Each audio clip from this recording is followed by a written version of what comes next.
തിരുവനന്തപുരം നെയ്യാർ ഡാമിന് സമീപം കെ.എസ്.ആർ.ടി.സി ബസ്സുകൾ കൂട്ടിയിടിച്ചു. 15-ലധികം പേർക്ക് പരിക്കേറ്റു. തിരുവനന്തപുരം നെയ്യാർ ഡാമിലേക്ക് വന്ന ഫാസ്റ്റ് പാസഞ്ചറും നെയ്യാർ ഡാം വഴി കാട്ടാക്കടയിലേക്ക് പോയ ബസ്സുമാണ് കൂട്ടിയിടിച്ചത്.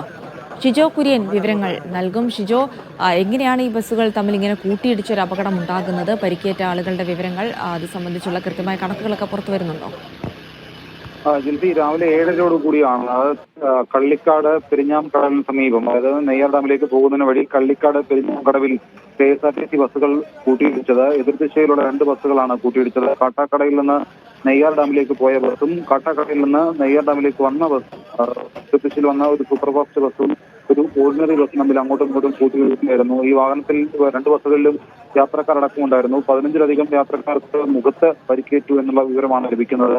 ഇതിൽ ഓർഡിനറി ബസിന്റെ ഡ്രൈവറെ ഇപ്പോഴും പുറത്തെടുക്കാൻ കഴിഞ്ഞിട്ടില്ല. ഫയർഫോഴ്സും പോലീസും നാട്ടുകാരും ചേർന്ന് ഓർഡിനറി ബസ്സിലുള്ള ഡ്രൈവറെ പുറത്തേക്കെടുക്കാനുള്ള ശ്രമമാണ് നടത്തുന്നത്. നമുക്ക് ആ ദൃശ്യങ്ങൾ തന്നെ കാണാൻ കഴിയുന്നുണ്ട്. 2 ബസ്സിന്റെയും ഡ്രൈവർ ഇരിക്കുന്ന സ്ഥലമാണ് ബസ് കൂട്ടിയിടിച്ചിട്ടുള്ളത്. മുമ്പിലിരുന്ന 15-ലധികം ആളുകൾക്ക്, യാത്രക്കാർക്ക് പരിക്കേറ്റു എന്നുള്ള വിവരം ലഭിക്കുന്നുണ്ട്. പലരുടെയും മുഖത്താണ് പരിക്കേറ്റിരിക്കുന്നത്. രാവിലെ 7:00 കൂടിയാണ് നെയ്യാർ ഡാമിന് സമീപം പെരിഞ്ഞാം കടലിന് അപകടം, കെ.എസ്.ആർ.ടി.സി ബസ്സുകൾ കൂട്ടിയിടിച്ച അപകടമുണ്ടായത്. ആരുടെയും പരിക്ക് സാരമുള്ളതല്ല എന്നുള്ള പ്രാഥമികമായിട്ടുള്ള വിവരം ലഭിക്കുന്നുണ്ട്. പക്ഷെ അപ്പോഴും ഡ്രൈവറെ പുറത്തെടുക്കാനുള്ള ശ്രമമാണ് നടത്തുന്നത്.